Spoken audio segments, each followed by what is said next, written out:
Delta G is equals to NFE. समजलं का? Delta G equals to NFE. पुन्हा एक डेल्टा जीचा फॉर्म्युला आहे. चला बोला काय फॉर्म्युला आहे? RT integral of A. हाई फॉर्म्युला शिकवला ना? पुन्हा एक फॉर्म्युला शिकवला तुम्हाला, standard potential of the cell. तर बघा हा बीट सेटला आलाय बरं काय 592 आणि आहे n log of 10k at काय असेल हा कॉन्स्टंट काय सांगतो at temperature equals to 25 degree. ही कंडिशन स्टँडर्डची ना 0.592. इथे NF वगैरे होतं पण आपण ते कट केलं आहे. तर हा फॉर्म्युला जसं तसं कुठे आला आहे बिट्स, फक्त फॉर्म्युला विचारला आहे. हा फॉर्म्युला सीईटी मध्ये मला ट्वाइस थ्राइस आलेला आहे. याच्यावरती जेई मध्ये प्रॉब्लेम आलेला आहे. ठीक आहे, इम्पॉर्टंट आहे फॉर्म्युला. चला राईट अप केलेत का?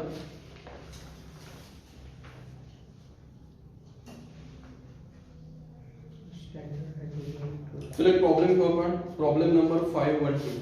प्रॉब्लेम नंबर काय आहे? 512. काय प्रॉब्लेम मध्ये बघा बरं एकदा. प्रॉब्लेम 512.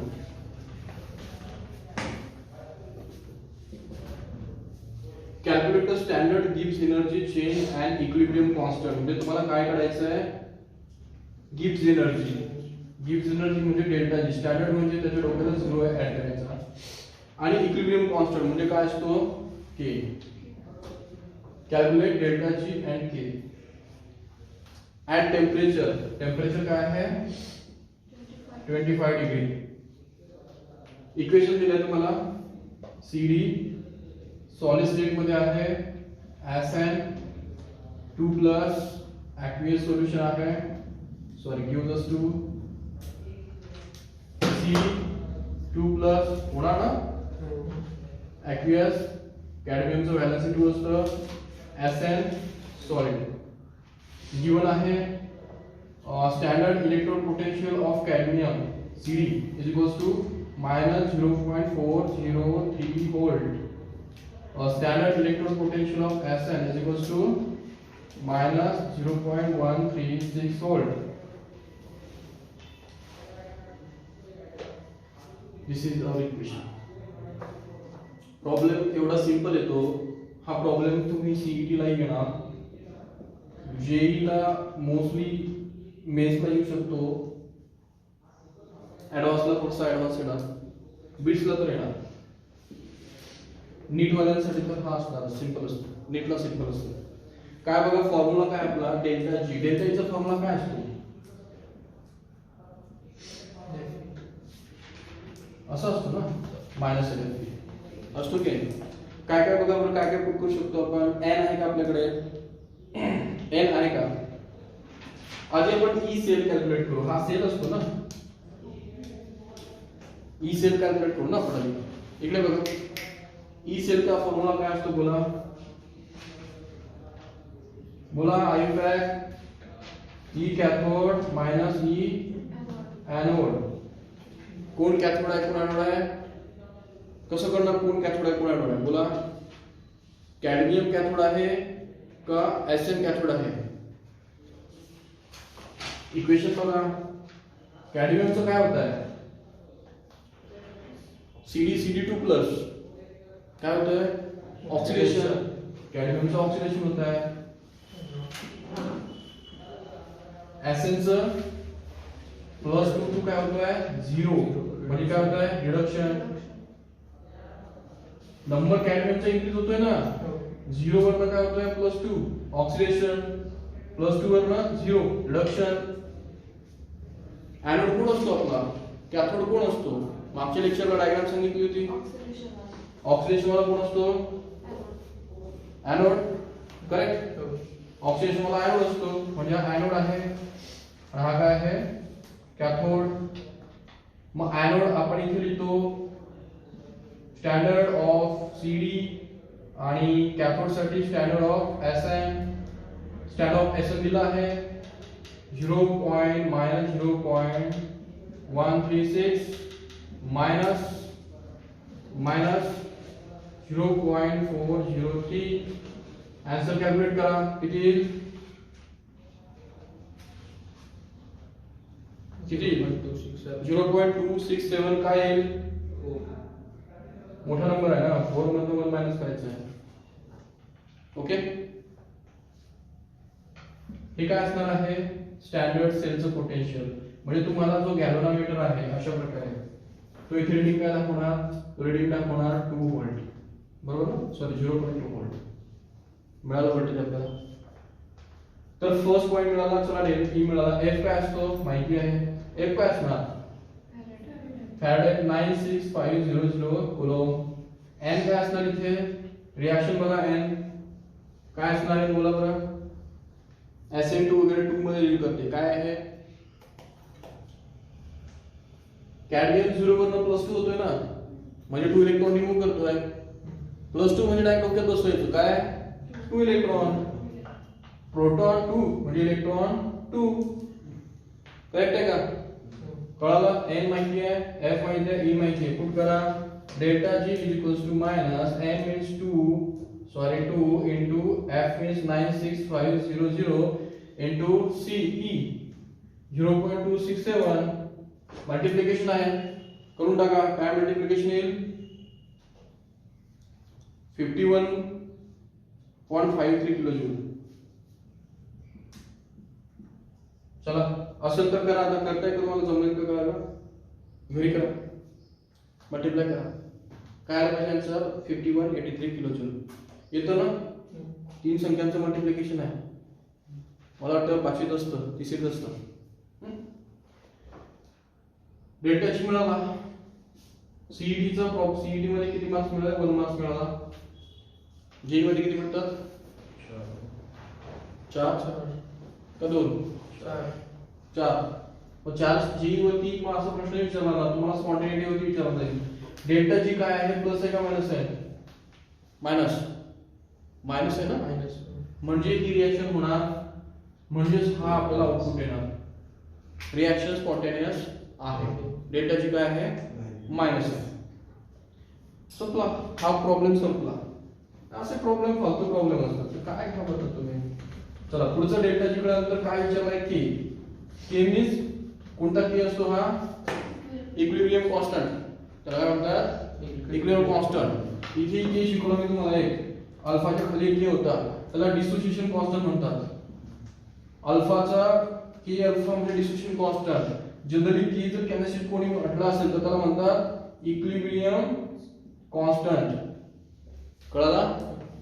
इक्विलिब्रियम कॉन्स्टंट कधी काढायचा असतो, जेव्हा रिएक्शन असं असतं a + b gives us to forward reverse c + d असं असेल तेव्हा आपण k काढतो. ठीक आहे, यस. पुढे बोला k चा फॉर्म्युला काय, आताच लिहिला होता, काय आहे आताच लिहिला ना, बोला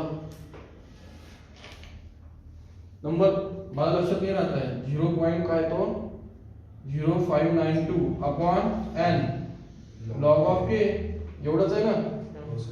आणि हा काय इथे ई सेल, बरोबर की नाही. ई सेल तर तुम्ही काढून ठेवलाय ना वरती, काढला होता ना इथे 2 पॉइंट समथिंग, तो पुट करा इथे E cell 0.267.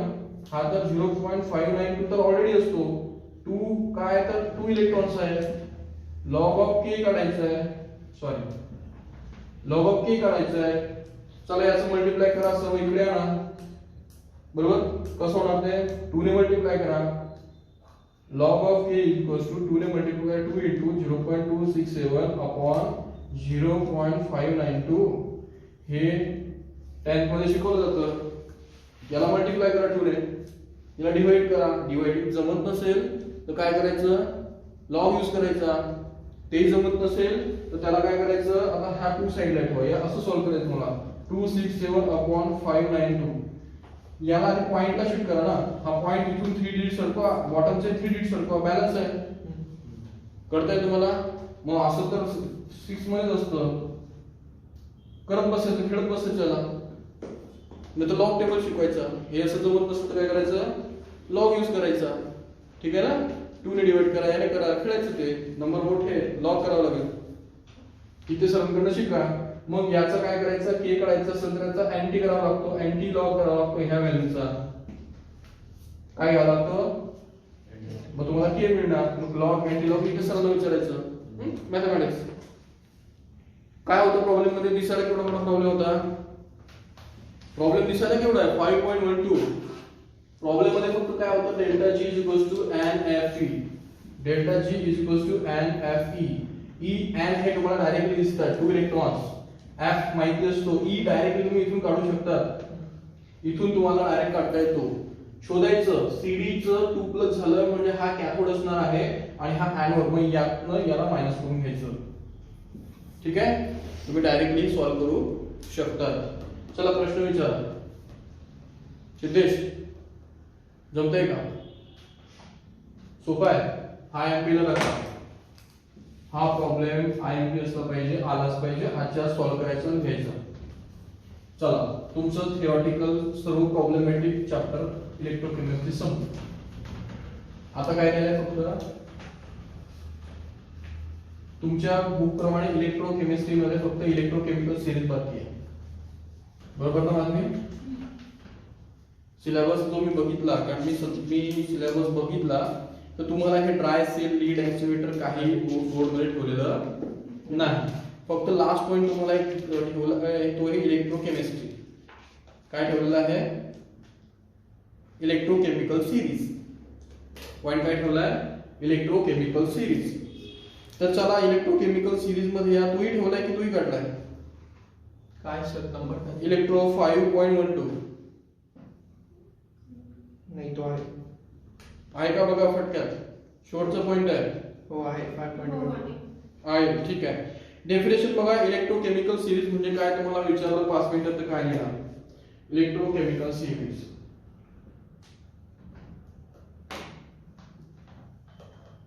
Electrochemical series. Electro म्हणजे इलेक्ट्रिकल, केमिकल म्हणजे माहिती तुम्हाला सिरीज.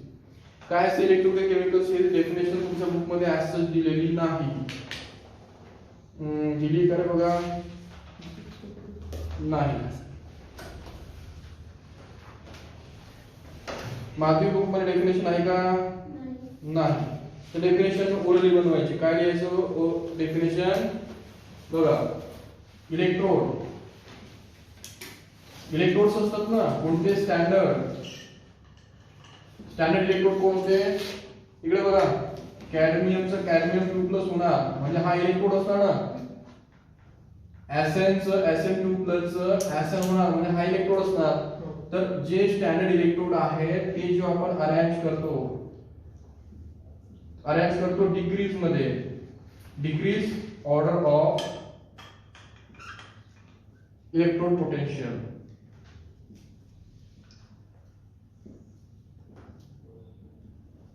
हे बघा, आपण इलेक्ट्रोड्सला अरेंज करतो म्हणजे काय लिहितो, कशाने, त्यांचं जे इलेक्ट्रोड पोटेन्शियल आहे, त्याचं कोणतं, स्टँडर्ड इलेक्ट्रोड पोटेन्शियल. आता स्टँडर्ड इलेक्ट्रोड पोटेन्शियल असतं काय, तर पेज नंबर या, पेज नंबर 116 काढा पेज नंबर. चला चॅप्टर संपवायचं आहे. पेज नंबर 116 वरती या, तुम्हाला एक सिरीज दिसते, तिचं नाव आहे इलेक्ट्रोकेमिकल सिरीज. सिद्धेश बुक मध्ये बघायचं, सिरीज मध्ये बघायचं, वरती Fe दिला आहे. काय दिला आहे, Fe. काय दिलं आहे, इलेक्ट्रोडचं नाव कसं आहे बघा, प्लॅटिनम F2 आणि काय आहे F-. हे बघा, इलेक्ट्रोड म्हणून तुम्ही फ्लोरीनला यूज करू शकतात का, गॅस असतो. तर फ्लोरीनला कसं यूज करायचं, प्लॅटिनम घ्यायचं, प्लॅटिनम वरती त्याला ऍक्टिव्हेट करायचं आणि त्याला काय करायचं, यूज करायचा. तो प्लॅटिनम वरती ऍक्टिव्हेट का होणार, हे बघा, फ्लोरीन गॅस आहे. फ्लोरीन गॅस हा जो आहे फ्लोरीन, त्याला काय म्हणतो आपण, F2. हा हवेमधनं इलेक्ट्रोड म्हणून कसं काम करणार, इलेक्ट्रोड तर मेटलचा असतो ना, मग तो कसं काय ऍक्ट करणार, तर आधी प्लॅटिनम घ्यायचं, प्लॅटिनमची प्लेट घ्यायची आणि फ्लोरीन गॅस सोडायचा. फ्लोरीन गॅस आहे इथे अशा प्रकारे अटॅच करतो. या प्रोसेसला काय म्हणतात, एका सरफेस वरती दुसरा सरफेस अटॅच करतो, याला काय म्हणतात, ऍडसॉर्प्शन. याला काय म्हणतात ऍब्सॉर्प्शन. आणि एका सरफेस मध्ये दुसरा सरफेस इंटर करतो याला काय म्हणतात ऍब्सॉर्प्शन. ऍब्सॉर्प्शन म्हणजे काय, पाणी स्पंज मध्ये गेलं, ऍब्सॉर्ब झालं आणि ह्या प्लॅटिनमच्या प्लेटवरती हा गॅस काय झालाय, स्टेबलाइज झालाय, याला म्हणायचं ऍब्सॉर्प्शन. म्हणजे फ्लोरीनच्या गॅस आणि प्लॅटिनमच्या मॉलिक्युल्स मध्ये काय झालाय, एक टेम्पररी बॉन्ड तयार झालाय, एक लेयर तयार झालाय. मग आता हा फ्लोरीनचा जो लेयर आहे हा काय म्हणून काम करतो, इलेक्ट्रोड. म्हणून हा फ्लोरीनचा इलेक्ट्रोड असं लिहितो आपण. प्लॅटिनम वरती फ्लोरीन गॅस आहे आणि तो मायनस तयार करतोय, हा इलेक्ट्रोड आहे. कळलं का?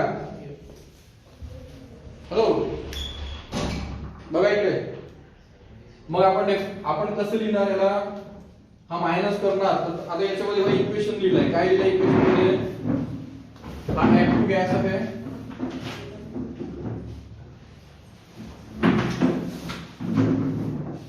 इकडे शिफ्ट करा मला.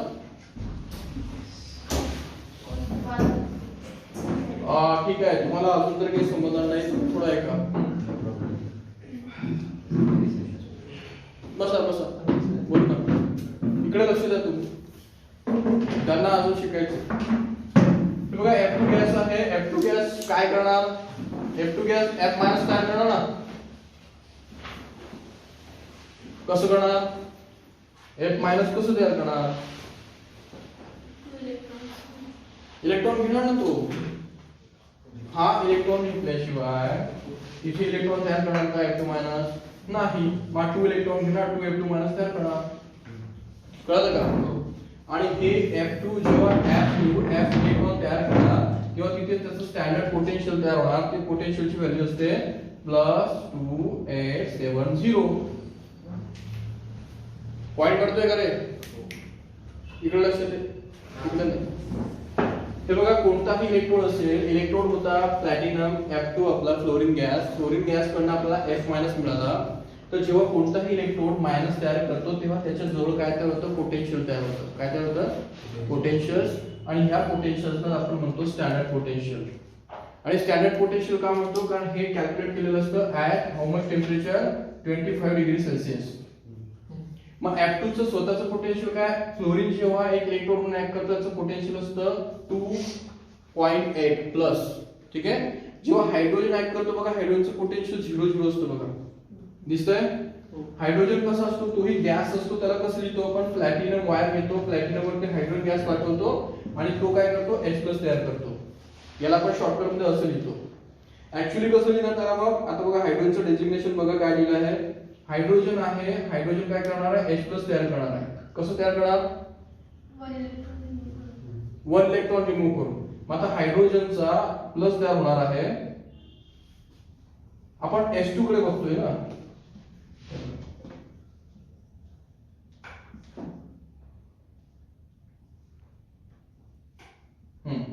आता बघा H काय करणार आहे, H2 प्लस काय करणार आहे, इलेक्ट्रॉन घेतला तर काय करणार, H2. याचं व्होल्टेज काय असतं, 0.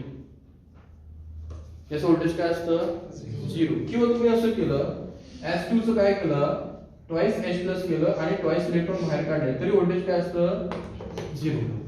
हायड्रोजनचं तुम्ही कोणत्या डायरेक्शनने व्होल्टेज चेक केलं तर काय असतं, 0. आणि त्याला आपण म्हणतो रेफरन्स इलेक्ट्रोड, म्हणून याला म्हणतो आपण रेफरन्स इलेक्ट्रोड.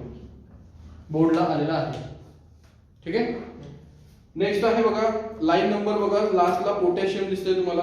लिथियम बघू आपण. लिथियमचा इलेक्ट्रोड तुम्ही कसं लिहिणार, लिथियम हा मेटल असतो, सॉलिड असतो, त्याचा काय होणार, लिथियम प्लस तयार होणार. लिथियमची व्हॅलेन्सी किती असते, +1.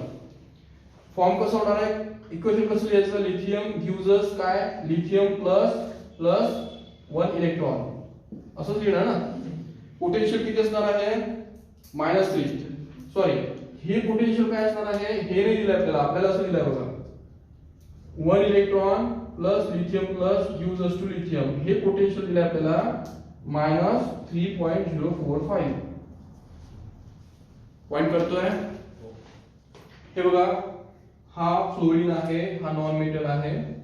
लिथियम हा स्ट्रॉंग मेटल आहे आणि इन बिटवीन इथे कोण आहे, हायड्रोजन. हायड्रोजन कडनं तुम्ही इलेक्ट्रॉन ऍड करा किंवा रिमूव्ह करा, याला म्हणतात ऑक्सिडेशन, याला म्हणतात रिडक्शन. हायड्रोजनचं ऑक्सिडेशन होत असेल किंवा रिडक्शन होत असेल, व्होल्टेज तयार होत नाही. काय होत नाही? व्होल्टेज तयार होत नाही. याचा ऍडव्हान्टेज कसं घेतो आपण? याचा ऍडव्हान्टेज कसं घेतो? एक सेल आहे, हा हायड्रोजन इलेक्ट्रोड यूज केला इथे आणि इथे कॉपर इलेक्ट्रोड यूज केलाय, तुम्हाला व्होल्टेज 2 व्होल्ट मिळालं. मग 2 व्होल्ट मिळालं, हे 2 व्होल्ट कोणाचं असतं? सेलचं असतं. त्याला कसं लिहिणार आपण? Cell E cell is equals to E cathode minus E anode. हा जर कॅथोड असेल तर हा कोण असेल? एनोड आहे. मग एनोड तर आपला 0 आहे ना, मग कॅथोडचं व्हॅल्यू 2 मायनस 0 आन्सर 2 आलं व्होल्ट. म्हणजेच ऍक्च्युअली सेलचं व्होल्टेज 2 आहे. करेक्ट? तर सेलचं व्होल्टेज 2 आहे, म्हणजेच कॉपरचं व्होल्टेज किती असलं पाहिजे? 2. का असेल? आता बताओ मैसेज हे नंबर हे बोलून घे, समज करावं लागते. हे बघा, व्होल्टेज सेलचं किती आहे? 2 व्होल्टेज आहे. हायड्रोजनचं व्होल्टेज किती असतं? 0 असतं. म्हणजेच कॉपरचं व्होल्टेज किती असणार आहे? ऑब्विसली 2 असणार आहे. म्हणजे कधीही कोणत्याही इलेक्ट्रोडचं व्होल्टेज चेक करायचं असेल सेलमध्ये तर आपण त्याला कोणाशी कंपेअर करतो? हायड्रोजन. जेही आता फ्लोरीन आहे आणि लिथियम आहे, हा मेटल आहे आणि नॉन मेटल आहे.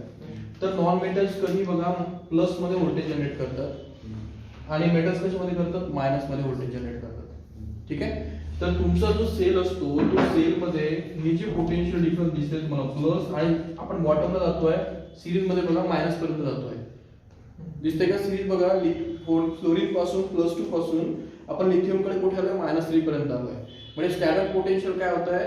कमी होत आहे. पण त्या सिरीज मध्ये जेव्हा आपण इलेक्ट्रोड्सला असे अरेंज करतो, मध्ये 0 कुठेतरी हायड्रोजन येतो, तर त्याला जनरली म्हणतो आपण इलेक्ट्रोकेमिकल सिरीज. मग सिरीज कोणी बनवली? ऑब्विसली सायंटिस्टनी बनवली आहे. सर्व कॉन्स्टंट आहे. म्हणजे तुम्ही कधीही हायड्रोजन यूज कराल त्याचं व्होल्टेज 0 असतं. तुम्ही कधीही लिथियमला ऍज अ इलेक्ट्रोड म्हणून यूज कराल तर त्याचं व्होल्टेज किती असतं? -3.05 असतं. तुम्ही कधी प्रॉब्लेम मध्ये बघा झिंक तुम्ही घेतलं होतं एकदा, आठवतंय का? झिंकचं व्होल्टेज 0.76 असतं. तुम्ही इथूनही लर्न करून घेतलं तर त्याचा काही डिफरन्स येत नाही. मग ही सिरीजचा ऍडव्हान्टेज काय? म्हणजे ही सिरीज सायंटिस्टनी बनवली, कशासाठी बनवली? ठीक आहे? हे बघा, सिरीज मध्ये तुम्ही जर बघितलं, सिरीजचा ऍडव्हान्टेज काय किंवा सिरीज कशासाठी आहे? बघा, सिरीज मध्ये काय दिलंय तुम्हाला की कॉपर काय करतोय? कॉपर 2+ करतोय. किती व्होल्टेज आहे बघा? 0.153. 0.153 हे कोणाचं व्होल्टेज आहे? ई स्टँडर्ड कॉपरचं व्होल्टेज आहे. कॉपर काय करतोय?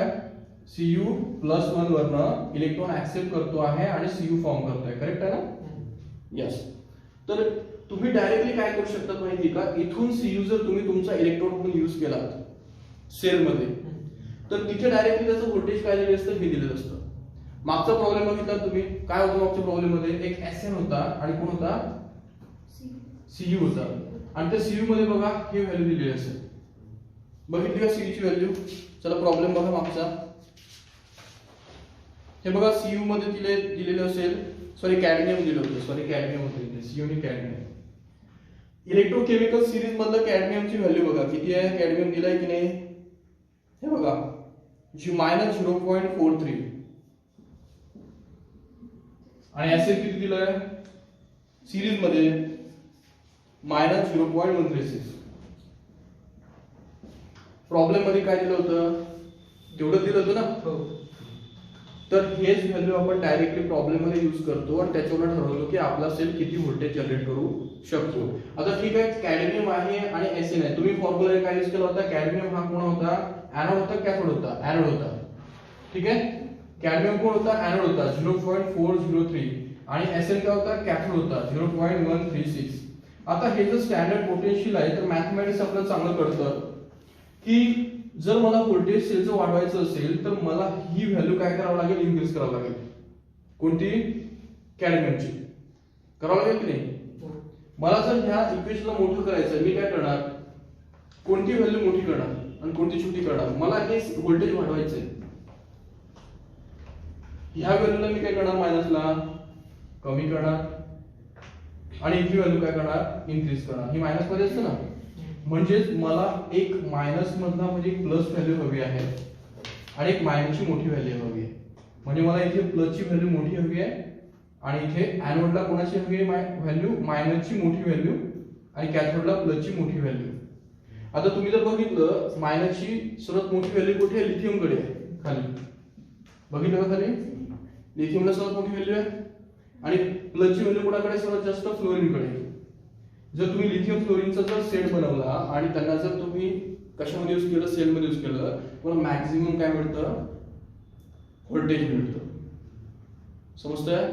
पण कधीही आपल्या सेलमध्ये आपण अशाच प्रकारचे कॉम्बिनेशन यूज करतो की एक एनोड जो असेल त्याचं जे इलेक्ट्रोड पोटेन्शियल असेल ते मॅक्सिमम मायनस असलं पाहिजे, म्हणून तो मेटल असलं पाहिजे. तो कोण असलं पाहिजे, मेटल, कारण मेटलचं इलेक्ट्रोड पोटेन्शियल मायनस असतं. आणि तुमचा कॅथोड असला पाहिजे, त्याचं पोटेन्शियल कसं असलं पाहिजे, प्लस असलं पाहिजे. त्या प्लस मायनसच्या डिफरन्सलाच आपण ऍक्च्युअली व्होल्टेज म्हणतो. सिक्वेन्स करतोय, इलेक्ट्रोकेमिकल सीरीज कशी आहे, ही सीरीज अशी आहे. इथे नॉन मेटल्स आहेत, इथे मेटल आहे. नॉन मेटलचं स्टँडर्ड इलेक्ट्रोड पोटेन्शियल हे कधी मायनस असतं आणि मेटलचं काय असतं, प्लस असतं. आणि हायड्रोजनचं काय असतं, ऑब्विसली झिरो असतं. आणि आपण फॉर्म्युलानुसार जेव्हा बघतो आहोत तर आपले एनोड कोण आहेत, ऍक्च्युअली एनोड कोण असले पाहिजे, मेटल असले पाहिजे. कोणाची व्हॅल्यू असली पाहिजे, मायनसची. सॉरी, हे मायनस असतं आणि प्लस असतं. तर एनोड जेवढा तुम्ही खालचा यूज कराल, म्हणजे तुम्ही जर यूज केला कॅडमियम, त्याच्यापेक्षा जर तुम्ही झेडन यूज केला असता तर तुमची व्हॅल्यू ही जास्त मायनस झाली असती आणि तुमची इथे काय झालं असतं, व्हॅल्यू मोठी झाली असती.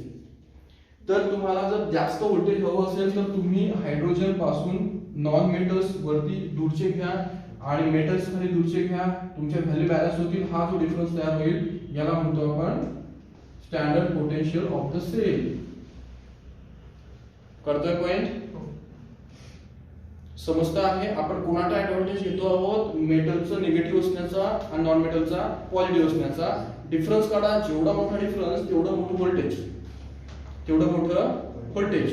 जेई काय म्हणतं, जेई असं म्हणतो बघा, जेईने काय क्वेश्चन विचारला होता की एफई आहे, तिथे एफई का बघा, एफई इथे असतो बघा. एफईचं व्होल्टेज चेक करा किती आहे, 0.77. मायनस नाही, प्लस आहे, प्लस आहे. ठीक आहे. आणि कॉपरचं किती बघा, एफईच्या खाली कॉपर आहे 0.337 प्लस 0.33. करेक्ट. आणि तिथे होतं झेड झिंकचं, झिंकचं किती आहे बघा, मायनस असेल, -0.763. तर जेईने विचारलं होतं की झिंक मला एक इलेक्ट्रोड कंपल्सरी घ्यायचं आहे. ठीक आहे, झिंक इलेक्ट्रोड कंपल्सरी घ्यायचं आहे, त्यासोबत एफ यूज करायचं का कॉपर यूज करायचं, आपल्याला मॅक्सिमम व्होल्टेज मिळेल. क्वेश्चन काय होता जेईचा, इलेक्ट्रोकेमिकल सिरीज वरती एक इलेक्ट्रोड कंपल्सरी घ्यायचंय तुम्हाला, झेड कंपल्सरी. ठीक आहे. आणि तुम्हाला माहिती त्याची व्हॅल्यू मायनस आहे आणि मायनस वाला आपण एनोड यूज करतो, म्हणजे हा एनोड आहे. पण तुमची ही व्हॅल्यू फिक्स आहे इथे -0. काय ते 66 का 76. ही व्हॅल्यू फिक्स आहे. बाहेर मायनस असतं, तुमचा फॉर्म्युलाने हे ऑलरेडी डिफाइन केलेलं आहे. पण तुम्हाला इथे सांगितलं होतं इथे काय पुट करायचं, इथे Fe पुट करायचा का कॉपर पुट करायचा, आम्हाला ही सेलची व्हॅल्यू मॅच मिळेल. मग इथे काय पुट केलं पाहिजे सांगा, Fe पुट केलं पाहिजे का कॉपर पुट केलं पाहिजे, इथे काय पुट करायचं, Fe ची 0.77 व्हॅल्यू पुट करायची का कॉपरची 33 व्हॅल्यू पुट करायची, कॉपरची 33. कारण पोटेन्शियल डिफरन्स जास्त असते. संपला पॉइंट. बस कळाला पॉइंट. तुम्हाला हे कळालं पाहिजे की ह्या व्हॅल्यू वरनं इथे व्हॅल्यू कुठे इन्क्रीज होते. समजतंय? बस. तर हे व्हॅल्यू कशासाठी केल्या जातात, तुम्हाला सेलचं पोटेन्शियल ठरवण्यासाठी. कळतंय? इथून आपण सेलचं पोटेन्शियल ठरवतो. बस एवढाच त्याचा ऍडव्हान्टेज आहे. Fe मेटल आणि नॉन मेटल दोघांचे. काय म्हटलं, Fe हा मेटल आणि नॉन मेटल दोघांचे. कुठे आहे, तिथे वर वर पण हे बघा. Fe हा ऍज अ मेटल म्हणून तुम्ही यूज कराल का, त्याला तिथे नॉन मेटल मध्ये 3+ यूज केलाय. 3+ म्हणजे काय, Fe 2+ आणि Fe 3+. काय फरक असतो, फेरिक आणि फेरस. कोणता फेरस आणि कोणता फिरका आहे. हे जर क्वेश्चन विचारला ना कोणाच्या क्लासला 7 ICC 6 ICC त्यांना लगेच माहिती असतं याला फेरस म्हणायचं का फेरिक म्हणायचं. बोला, फेरस कोण असतो, फेरिक कोण असतो.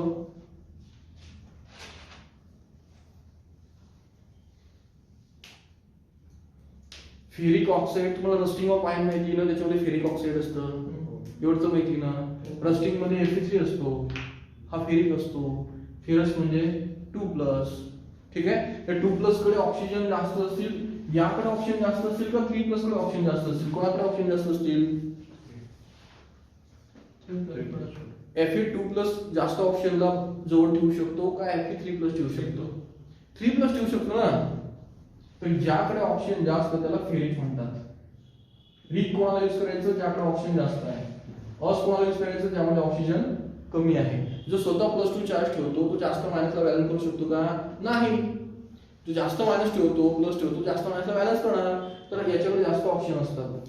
याला आपण रस्टिंग ऑफ आयन म्हणतो, रश म्हणतो. ठीक आहे. तर हे फेरिक म्हणून आपण जेव्हा आयन यूज करतो तेव्हा त्याचं पोटेन्शियल काय असतं? नॉन मेटल कडे असतं. आणि ऍक्च्युली आयन कडे जेव्हा यूज करतो त्याचं पोटेन्शियल काय असतं? खाली असतं. म्हणजे आयनचं सांगा Fe चं 0.44 आहे. काय? 0.44.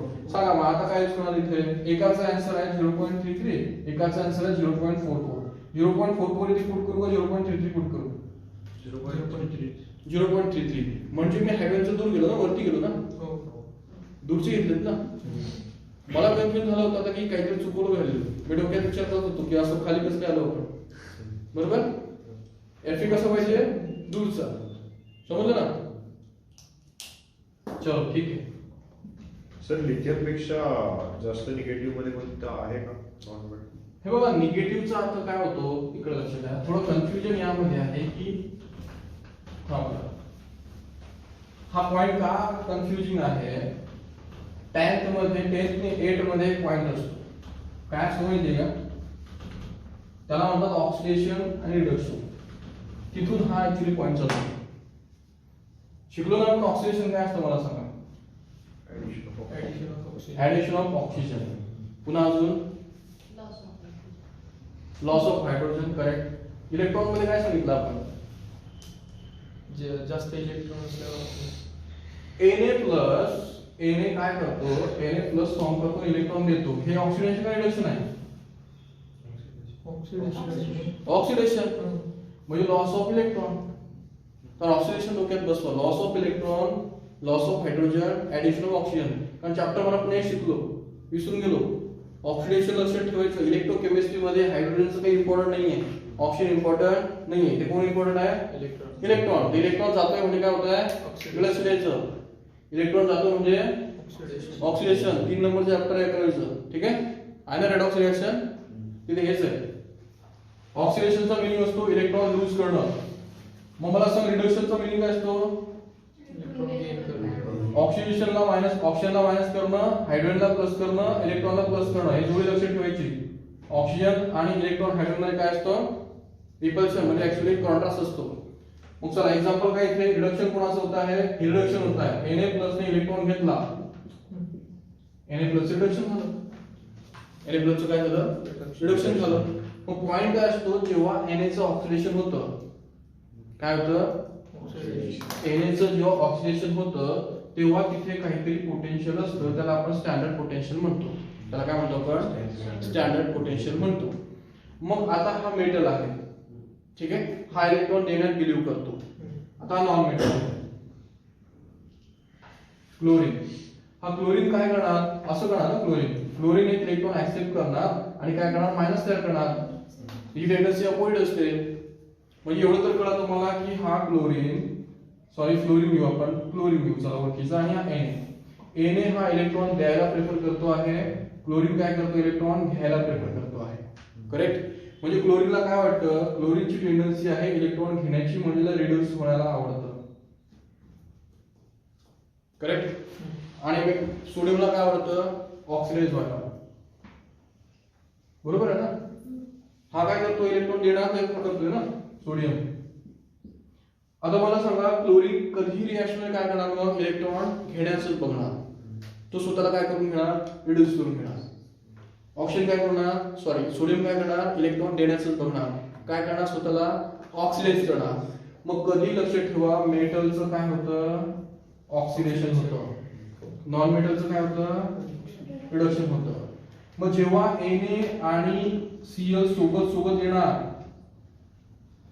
येणार तेव्हा काय होणार, इलेक्ट्रोस्टॅटिक जाऊ द्या, तो कन्सेप्ट सोडा, पण एक एक असा एक ए आहे आणि एक बी आहे, हे सोबत आहेत.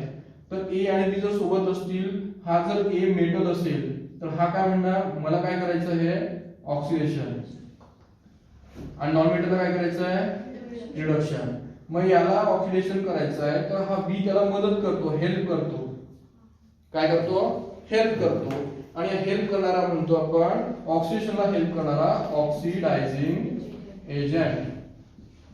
काय म्हणतो आपण ऑक्सिडायझिंग एजंट. म्हणजे हा मेटलच्या अपोजिट कोण आहे, नॉन मेटल. तर नॉन मेटल म्हणजे क्लोरीन हा ऑक्सिडायझिंग एजंट असतो. म्हणजे नॉन मेटल सर्व ऑक्सिडायझिंग एजंट असतात. करेक्ट. मग आता हा ऍक्च्युली नॉन मेटल काय होतं, रिड्यूस होतो आहे, त्याच्या समोर मेटल आहे, मेटल त्याला काय करायला मदत करतोय रिडक्शनला. म्हणून मेटल काय असतात रिड्युसिंग एजंट. एवढं कळलं. मग इलेक्ट्रोकेमिकल सिरीज काय म्हणते, सिरीजच्या बॉटमला जे आहे, बॉटम कोण आहे बॉटम, ते सर्व रिड्युसिंग एजंट आहेत. करेक्ट आहे. लिथियम आहे ना खाली. सिरीज काय म्हणते इलेक्ट्रिकल सिरीज म्हणजे इलेक्ट्रोकेमिकल सिरीज म्हणजे काय, तिच्या बॉटमला कोण असतात रिड्युसिंग एजंट असतात. मग टॉपला कोण असणार आहे ऑक्सिडायझिंग एजंट. कळलं. आता हे ऑक्सिडायझिंग एजंट जो टॉपचा ऑक्सिडायझिंग एजंट आहे त्याचं नाव आहे क्लोरीन. म्हणजे क्लोरीनच पकडा. चला क्लोरीनचा व्हॅल्यू किती बघा, चेक करा. तिथे क्लोरीनची व्हॅल्यू 1.360 प्लस 1.360 सॉरी हे प्लस 360 काय आहे इलेक्ट्रोड पोटेन्शियल. इलेक्ट्रोड पोटेन्शियल म्हणजे क्लोरीन जेव्हा इलेक्ट्रोड म्हणून ऍक्ट करतो कोणत्याही सोल्युशन मध्ये. आता ऍक्च्युली तो काही असा ऍक्ट करत नाही, प्लॅटिनम वरती आपण त्याला पाठवतो आणि त्याला सोल्युशन टाकतो, तेव्हा त्या क्लोरीन मध्ये एक व्होल्टेज तयार होतं, त्याची व्हॅल्यू आहे 1.366. कळलं. आता खाली लिथियम आहे. लिथियमला जेव्हा आपण कशात टाकतो सोल्युशन मध्ये ऍड करतो, तर लिथियमच्या मेटल प्लेट वरती इलेक्ट्रोड किती चार्ज चालतो, मायनस किती तो 045 व्होल्ट. ठीक आहे. हे याचं पोटेन्शियल आहे. मग कधीही मेटलला तुम्ही एका सोल्युशन मध्ये ऍड केलं तर त्याच्यावरती मायनस काय तयार होतो, चार्ज तयार होतो. तो मायनस चार्ज असतो, मायनस समथिंग. आणि नॉन मेटलचा कोणता चार्ज असतो, प्लस चार्ज. आणि वायरने आपण त्याला जोडलं की आपल्याला काय म्हणतो व्होल्टेज. काय म्हणतो म्हणून त्याला आपल्याला इलेक्ट्रॉन म्हणतो ना. लिथियम झिंक, चला झिंक आपल्याला चांगलं पाठ असतं. झिंकला आपण एका झिंक सल्फेट सोल्युशन मध्ये ऍड केलं, तो इथे कुठेतरी झिंक असतो, मेटल असतो, तो मायनस तयार करतो. वरती तुम्ही काहीतरी ऍड करा, काय करणार झिंक सोबत तुम्ही Fe ऍड करा, कॉपर करा, जे वरचे कोणतेही ऍड करा, तो काय करणार आहे प्लस करणार आहे. Plus minus voltage. कळलं का. म्हणून मेटल कधी एनोड असतात आणि गॅल्व्हनाइड मध्ये माहिती आपला तो मायनस असतो. समजलं का पॉइंट. तर सिरीज जर तुम्ही नीट बघितलं, मग सिरीजच्या तुम्हाला फक्त लिहायचं काय की सिरीजच्या बॉटमला रिड्युसिंग एजंट असतात, टॉपला ऑक्सिडायझिंग एजंट असतात. इलेक्ट्रोड पोटेन्शियल जसं कमी होतं त्याप्रमाणे आपण जेव्हा त्याची 1 2 3 4 सिरीज लावतो त्याला इलेक्ट्रोकेमिकल सिरीज आपण म्हणतो. बस. Electrochemical series is nothing but the arrangement of electron on the basis of reduction of their electrode potential. टॉपचं पोटेन्शियल खाली काय होत आहे मायनस होत आहे. समजते का रे. यस. एवढंच आहे, एवढंच घ्यायचं. समजलं. डोक्यात गेलं की नाही.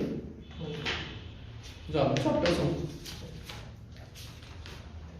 चॅप्टर संपलं. बंद करून टाक वाटवलं 2 मिनिटं. मज करून घेऊ आपण.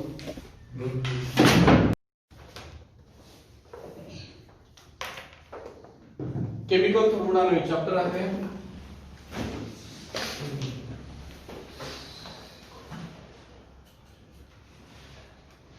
इलेव्हन्थ वाल्यांनी फोकस करायचं. Chemical thermodynamics. थर्मोडायनामिक्सचे टाइप किती असतात, केमिकल आणि दुसरं कोणतं असते फिजिकल. दोघांमध्ये थर्मोडायनामिक्स असतं. ठीक आहे. आपण शिकतोय केमिकल थर्मोडायनामिक्स. डेफिनेशन काय आहे थर्मोडायनामिक्सची विचारली जाऊ शकते कारण सिलेबस एकदम स्ट्रिंग झाला. तर डेफिनेशनची थर्मोडायनामिक्सची डेफिनेशन विचारली जाऊ शकते. तर थर्मोडायनामिक्सची डेफिनेशन बघू.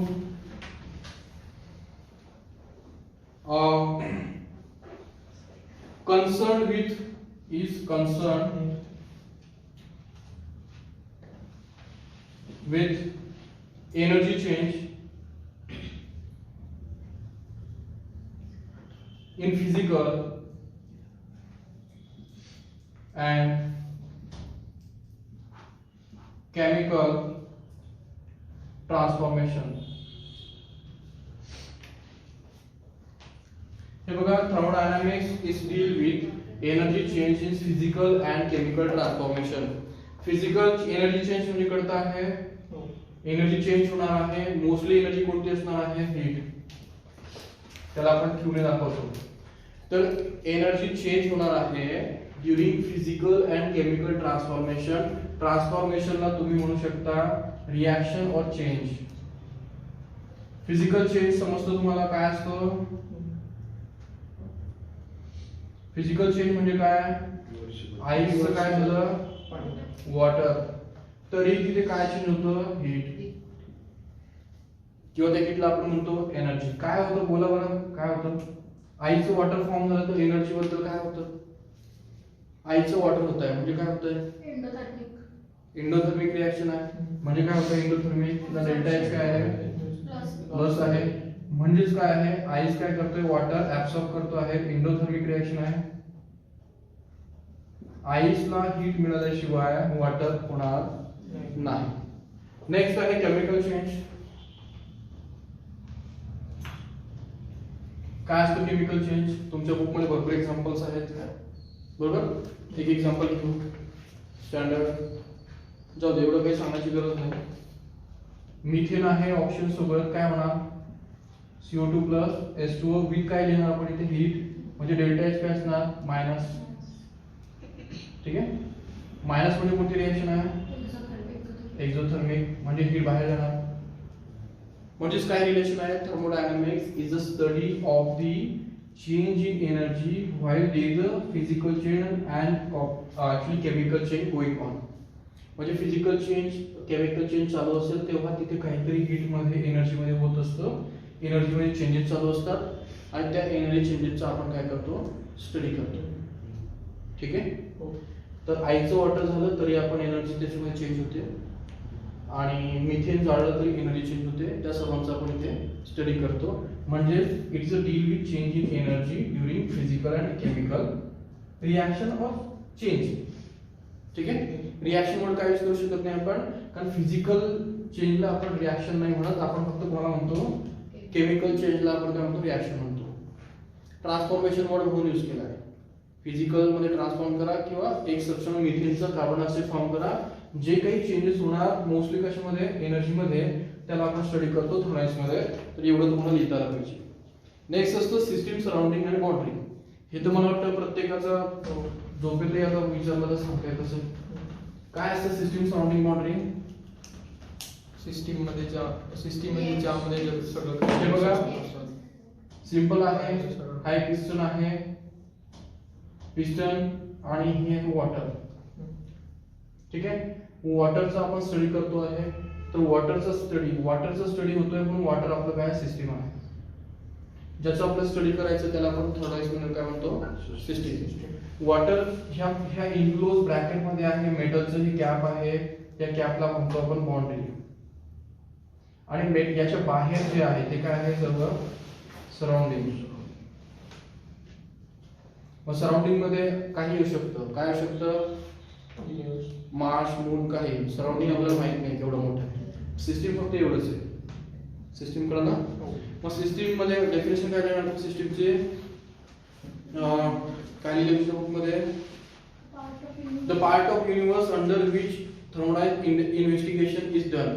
म्हणजे एक युनिवर्सचा एक पार्ट आहे छोटासा, त्याच्यामध्ये आपण वॉटरचं इन्व्हेस्टिगेशन करतो आहोत.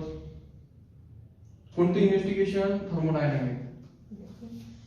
ठीक आहे. म्हणजे वॉटरचं जेव्हा आपण थर्मोडायनामिक्सचं इन्व्हेस्टिगेशन करतो तेव्हा त्या वॉटरला काय म्हणायचं? सिस्टीम. आणि थर्मोडायनामिक इन्व्हेस्टिगेशन म्हणजे काय? त्याच्यामध्ये हीट एनर्जी बद्दल काय होत आहे हे आपल्याला बघून घ्यायचं आहे. कळलं? म्हणजे हीट कमी होते, बाहेर जाते, काय होते, एनर्जी बद्दल काय होत आहे. तर ते पाण्याचं एनर्जी चेक करणं म्हणजेच थर्मोडायनामिक इन्व्हेस्टिगेशन करणं, म्हणजेच त्याला आपण सिस्टीम म्हणणार. ठीक आहे. All other part called as a surrounding. जेही बाहेरचं आहे त्याला आपण काय म्हणणार?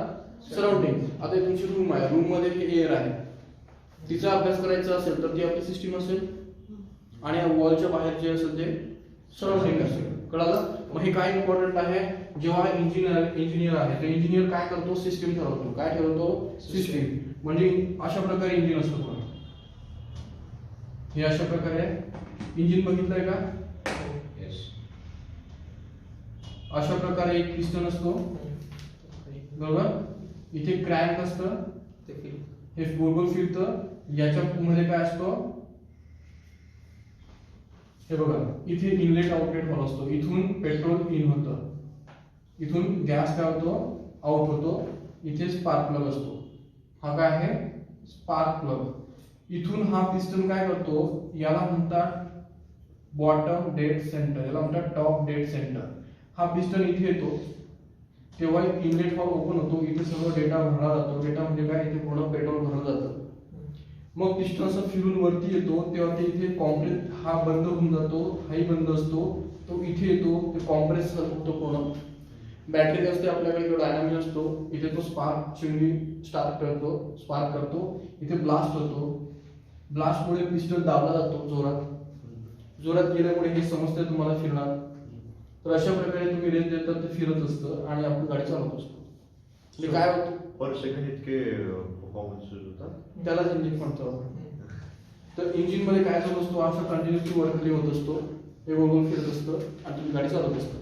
मग एवढ्या सायकल होतात. इथे जे जळतं त्याला म्हणतो आपण पेट्रोल. तर हे जो एरिया आहे याला इंजिनिअरिंग सिस्टीम म्हणतो. पिस्टनच्या खाली इकडे तिकडे त्याला काही इंटरेस्ट नाही. तो काय म्हणतो, हे जे पेट्रोल मध्ये आलाय आणि ज्याच्यावर ते जळून जे तयार होतं, ती एनर्जी किती तयार करणार तो पेट्रोल, ती त्याची सिस्टीम असते. मग हे जर बाउंड्री बाहेर बाउंड्री असते. कळलं सिस्टीम कसं अप्लाय होतं. तर अशा प्रकारे आपण सिस्टीमला बघतो. सर थोडं डार्क मार्क तर काही शाईड नाही त्याच्यामध्ये. ब्लॅकचे आहे सर काय. अरे मग सांगा ना तुम्ही आधी, केव्हा तुम्ही कंजूसी करतोय. अरे बंद कर, सर्व सिस्टीम आहे. आता बघ, प्रश्न मला नाही कळाला तुझा. म्हणजे आता एक ग्लास मध्ये वॉटर आहे बरोबर. तर पूर्ण ग्लास सिस्टीम आहे का ग्लास मधला वॉटर वॉटर म्हणजे ग्लास पण ते सराउंडिंग झालं त्याचं. तू जर ग्लास विथ वॉटर सिस्टीम ठरवलं तर मग ग्लास विथ वॉटर. तुला ठरवावं लागेल ते ग्लास विथ वॉटर सिस्टीम आहे का तर फक्त वॉटर सिस्टीम आहे. ठीक आहे. किंवा तुला हे ठरवावं लागेल की वॉटर जिथपर्यंत आहे तीच आपली सिस्टीम आहे का. मग तुला glass with this metal system घ्यावं लागेल. तुझा एरिया फिटनेस कोड पर्यंत आहे. पण जनरली आपण ग्लास मध्ये वॉटर आहे तर वॉटर आहे सिस्टीम कन्सिडर करतो. ठीक आहे. सुरू केलं का. सुरू आहे. चांगलं काढलं असतं मी म्हणलं. तर सिस्टीम कळाला, सराउंडिंग आणि बॉन्ड. नेक्स्ट पॉईंट बघू काय तर बोर्डला येऊ शकतो तो. Open system, close system, isolate system. काय असतं ओपन सिस्टीम. चहाचा कप दिलाय तुमच्या बुक मध्ये एक अशा प्रकारे दिलाय. एक कसं दिलाय, झाकण ठेवलंय त्यावरती. एकला काय दिलाय, आयसोलेट केलाय.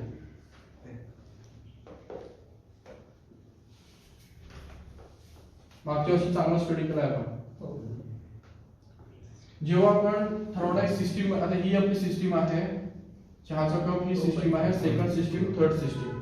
सिस्टीम म्हणजे काय तर आपल्याला इथे टी मध्ये इंटरेस्ट आहे. टीच्या त्या कप मध्ये इंटरेस्ट नाहीये. आपल्याला टी मध्ये इंटरेस्ट आहे. ही आपली सिस्टीम आहे, ही आपली सिस्टीम आहे आणि ही आपली सिस्टीम आहे. ठीक आहे. हा सिस्टीम नाहीये. मग हे जेव्हा सिस्टीम आहे त्यामध्ये सिस्टीमचा फर्स्ट टाइप पडतो ओपन सिस्टीम. जेव्हा आपण सिस्टीमचे डिफरन्शिएट करतो त्यामध्ये टू पॅरामीटर्स असतात. एक म्हणजे मास आणि सेकंड असतं एनर्जी.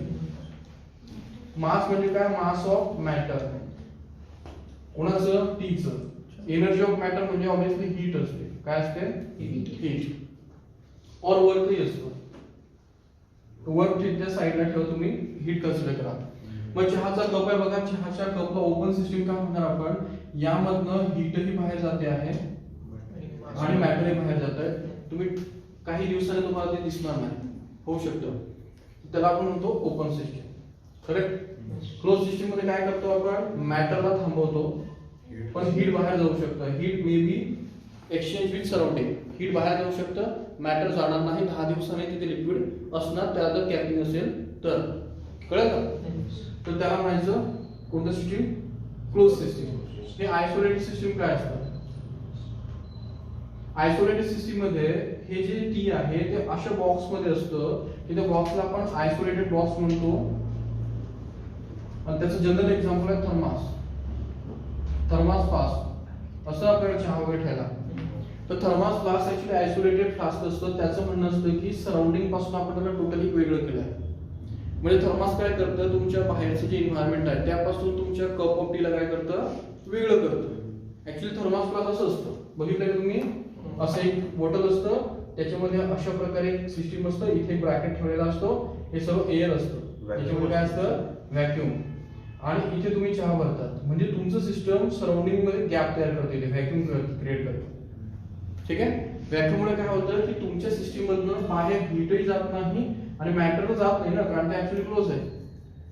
तर तुमच्या सिस्टीम मध्ये मॅटरही जात नाही, हीटही जात नाही, त्याला आयसोलेट म्हणायचं. क्लोजचा प्रॉब्लेम काय आहे, क्लोजचा प्रॉब्लेम असा आहे की हीट बाहेर निघून जातं, मॅटर नाही जात. आणि ओपनचा तर प्रश्नच आहे की दोन्ही बाहेर जाणार. बरोबर. मग आता मी जे काढलं होतं ते कोणतं सिस्टीम होतं, आता जे मी काढलं होतं ते कोणतं सिस्टीम होतं, हे बघा, हे इंजिन होतं. हे तुमचं 2 स्ट्रोक इंजिन आहे तुमच्या गाडीतलं, अशा प्रकारे फिरणार आहे. आणि मग इथे गिअर बॉक्स असतो, इथे मध्ये कोण असतो, क्लच असतो, आणि इथे टायर असतो, असं सिस्टीम असतं. मग आता इथून बघा पेट्रोल मध्ये येणार, पेट्रोल मध्ये येणार, ते ब्लास्ट होणार आणि निघूनही जाणार. एका सायकल नंतर ते पुन्हा पेट्रोल गॅस असणार का, नाही. तर ही ओपन सिस्टीम आहे. पेट्रोल येणार, ब्लास्ट होणार, एनर्जीही बाहेर जाणार, पिस्टन कडे, टायरकडे किंवा हीट मधनं, आणि मॅटर बाहेर जाणार. तर याला ओपन सिस्टीम म्हणतात. काय म्हणतात, ओपन सिस्टीम. जर ओपन सिस्टीमचं एक्झाम्पल बघितलं तर हे एक्झाम्पल असतं, याच्यामध्ये काय असतं, पाणी बॉईल केलं जातं, त्याला बॉयलर म्हणतात. बॉयलर असतं ना, हीट करायचं पाणी, ते बॉयलर मधून तुम्ही इथून एक पाईप काढलेला असतो, त्याला इथे टर्बाईन लावलेलं असतं. काय लावलेलं असतं, टर्बाईन. 10 मध्ये डायग्राम बघितली असेल. मग इथलं वॉटर इथून येऊन टर्बाईनला फिरवतं, इथे जनरेटर असतं, इथे इलेक्ट्रिसिटी तयार होतं. मग पुन्हा मग ते वॉटर आहे ना, ते गेलं ना, स्टीम गेलं ना, पुणे ओपन सिस्टीम आहे. याला तुम्ही क्लोज करू शकता. कसं, इथून तुम्ही ह्या वॉटरला पुन्हा काय करणार, स्टीमला वॉटर करणार, थंड करणार, पुन्हा बॉयलर मध्ये पाठवणार, तर ती क्लोज सिस्टीम होईल. पण आयसोलेट होईल का, नाही, कारण हे बॉईल होतं ना, इथून बाहेर हीट चालली आहे रेडिएशन मधनं. ठीक आहे ना. किंवा ते कुलिंग टॉवर असतं बघा, इथे शेजारी एक असं बघा, थर्मल प्लॉट्सच्या बाहेरचे ढग येत असतात असे बाहेर.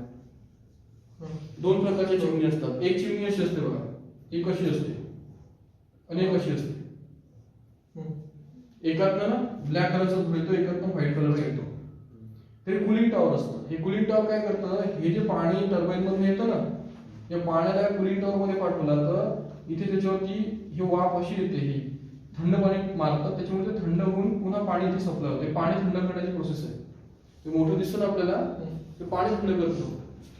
आणि हे जे बारीक आहे हे ऍक्च्युली दूध तयार होतं. जाऊ दे, तो वेगळा पॉईंट आहे. त्यात स्टीम लॉस पण होत असेल ना किती, होतो ना. मग प्रश्न काय आहे, त्याला क्लोज का नाही.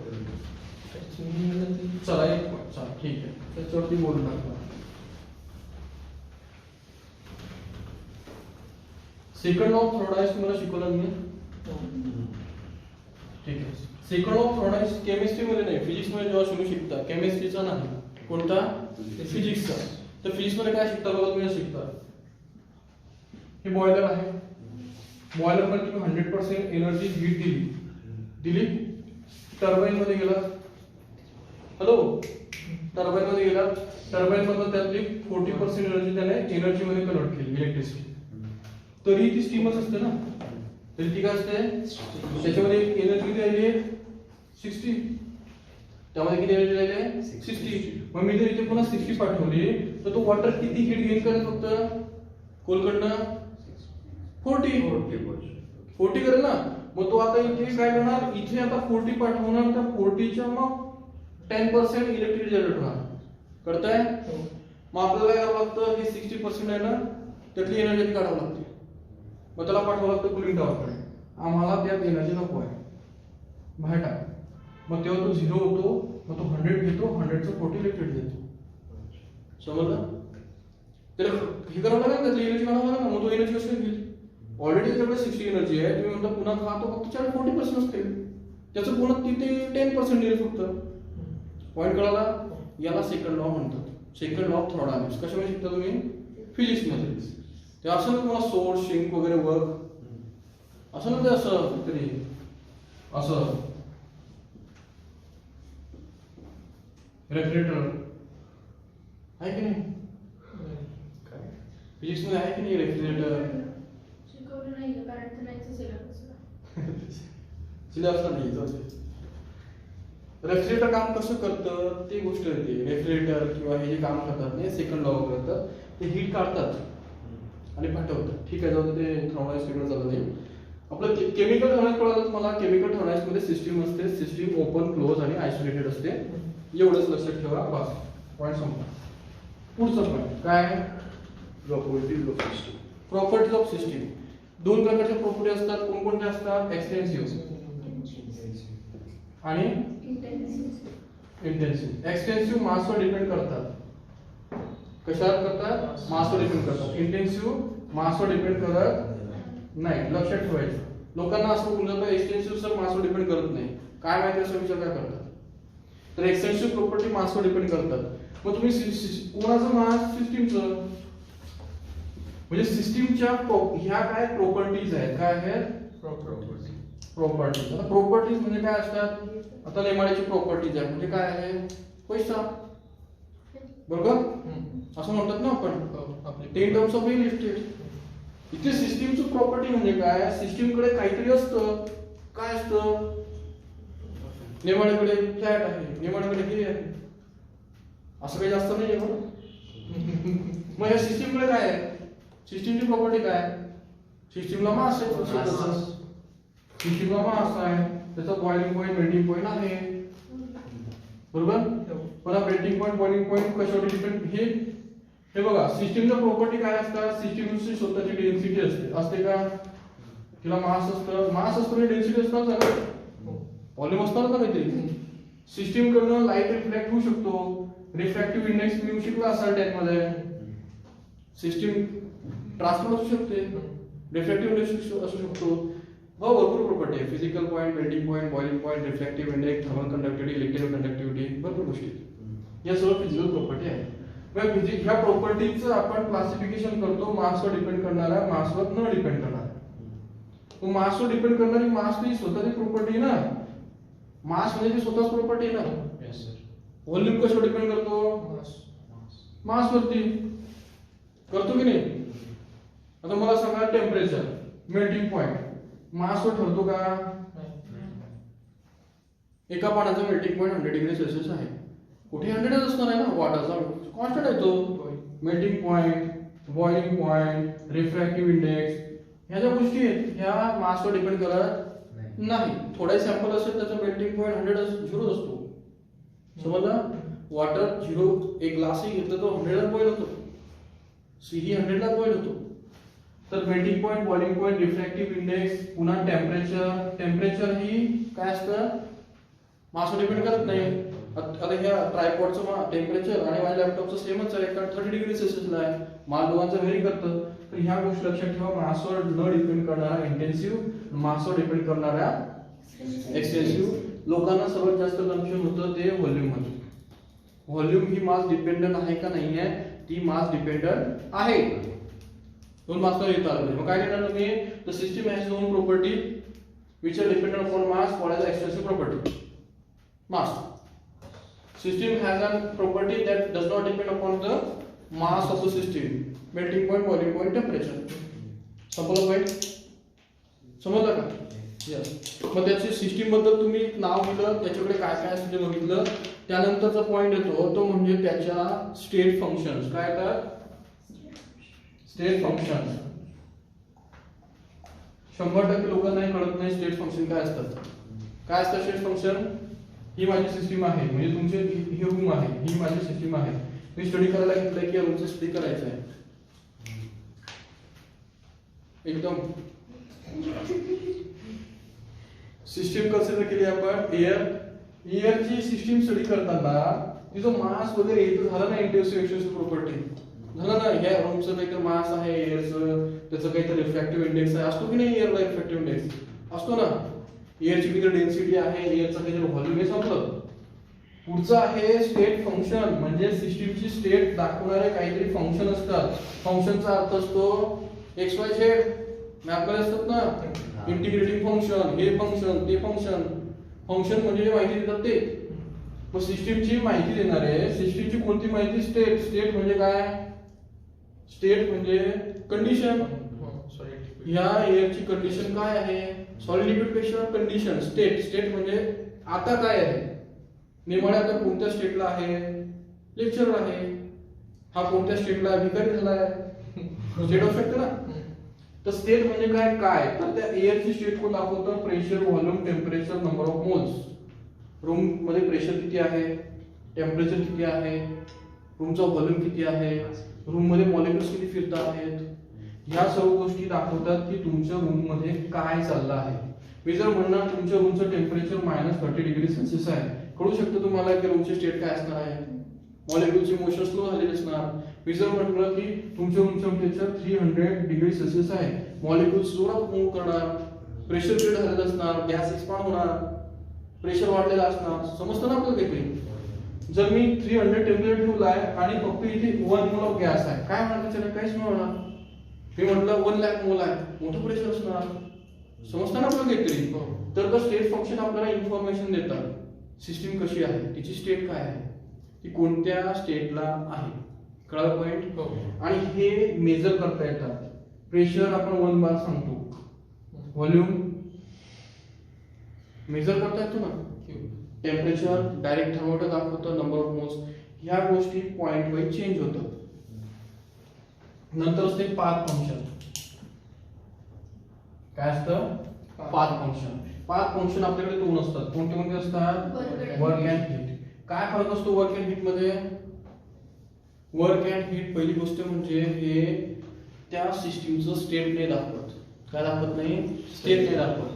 म्हणजे तुम्ही ग्राफ जर काढला, मला सांगा तुम्ही कोणत्याही गोष्टीचं हीट कधी मेजर करून बघितलंय का? म्हणजे कधी ऐकलंय का? ह्या सिस्टीमचं हीट एवढं आहे, तुम्ही काय सांगतात? ह्या रूमचं टेम्परेचर 30 डिग्री सेल्सिअस आहे. रूम टेम्परेचर 30 डिग्री सेल्सिअस आहे, म्हणजे एअरचं टेम्परेचर 30 डिग्री सेल्सिअस आहे. तुम्ही असं म्हणतात का या रूम मध्ये सर एवढी किलो जूल हीट आहे? जनरली आपण यूज नाही करत. रूम मध्ये जेव्हा आपण हीटच्या गप्पा करतो तेव्हा आपल्याला किलो जूल मध्ये सांगावं लागतं, आणि रूम मध्ये हीट अशी सांगतो आपण, room inside our heat inside our room dash dash kilo joule per kg. Kilo joule correct? कारण किलोचा एक फॅक्टर आहे, फक्त जूल मध्ये हीट असते. मग मला सांगा की असं कोणतं इन्स्ट्रुमेंट आहे की ते हीट मोजतं? नाही आहे अजून आपल्याकडे. मग त्यासाठी आपण ठरवायला शिकतो. आपण ठरवतो की हीट कशी मोजायची, काय मोजायची. ठीक आहे? आणि ही जी हीट आहे, आता एक्झाम्पल घेऊ आपण. आपल्याकडे एक प्रेशर आणि व्हॉल्यूम, याला काय म्हणतात? Pressure volume graph. हा काय आहे? Pressure volume graph. बरोबर? आता मला सांगा मी कोणत्या एका एअरचं प्रेशर वाढवलं म्हणजे व्हॉल्यूम काय होईल? कमी होईल. प्रेशर वाढल्यावरती गोष्ट काय होते? कमी होते. मग ग्राफ असा तयार होतो बघा. आधी प्रेशर होतं 1 आणि व्हॉल्यूम होता 1. मी प्रेशर आहे ना 10 बार वाढवलं, किती केला आता माहिती का? 5 बार केला. तर प्रेशर कमी झाल्यामुळे व्हॉल्यूम वाढेल ना. व्हॉल्यूम आता कितीवर गेला? 10 हा 5 वरून 10 वरती गेला. असा ग्राफ निघेल की नाही? करेक्ट? मग आता असा ग्राफ निघाल्यानंतर पॉइंट हा असतो की यामध्ये प्रेशर व्हॉल्यूम झालं. इथे टेम्परेचर किती होतं माहिती का? इथे टेम्परेचर 30 डिग्री सेल्सिअस होतं. इथे किती आहे? इथे किती आहे? व्हॉल्यूम कधी वाढतो? टेम्परेचर कमी झाल्यावरती का जास्त झाल्यावरती? व्हॉल्यूम वाढतोय म्हणजे काय होत आहे? टेम्परेचर जनरली वाढतं. टेम्परेचर जनरली वाढतं. का टेम्परेचर कमी झाल्यावरती व्हॉल्यूम वाढतो? आपल्याकडे 2 लॉ आहेत. काय लॉ आहे? Pressure is inversely proportional to volume. Okay? and pressure is directly proportional to temperature. Volume is directly proportional to temperature. Volume वाढल्यावर टेम्परेचर वाढतं. व्हॉल्यूम वाढतं म्हणजे इथलं 40 डिग्री सेल्सिअस टेम्परेचर असलं पाहिजे, ते 10 होतं. कळतंय? मग हे आपण डायरेक्टली इथे कॅल्क्युलेट केलं ना, प्रेशर टेम्परेचर, पण इथे डायरेक्टली तुम्ही आता बघा व्हॉल्यूम वाढत इथे आला तर इथे डायरेक्ट तुम्ही थर्मोमीटर लावणार म्हणून 40 डिग्री सेल्सिअस टेम्परेचर आहे, ह्या उंच व्हॉल्यूम काय आहे ते समथिंग आहे, प्रेशर एवढं आहे असं म्हणणार ना तुम्ही. पण हीटला तुम्ही तसं म्हणू शकत नाही. हीट म्हणतं की हा ग्राफ काढा, तुम्ही कोणत्या रस्त्याने आलात त्याच्या अंडर मधला एरिया काढा आणि हा एरिया जेवढा मोठा तेवढं तुमचं heat. Heat means area under the curve PV. काय म्हणतो तो? मग तुम्ही कमी प्रेशर तुम्ही अशा प्रकारे कर्व घेऊन आलात, तुम्ही जर अशी घेऊन आला असता तर एरिया वाढणार आहे, बरोबर? मग एरिया वाढला तर काय वाढतं? सिस्टीम मध्ये हीट वाढतं. मग तुम्ही कधीही शिकाल पुढं तर कॉन्स्टंट प्रेशरला ज्याही गोष्टी होतात, सीपी माहिती का? सीपी कॉन्स्टंट प्रेशरला जेव्हा आपण कोणत्या गोष्टीला हीट वाढ देतो तर त्याच्यामध्ये हीट जास्त घेतली जाते. नाही समजत? हे कुठे रिलेशन लागतं माहिती का?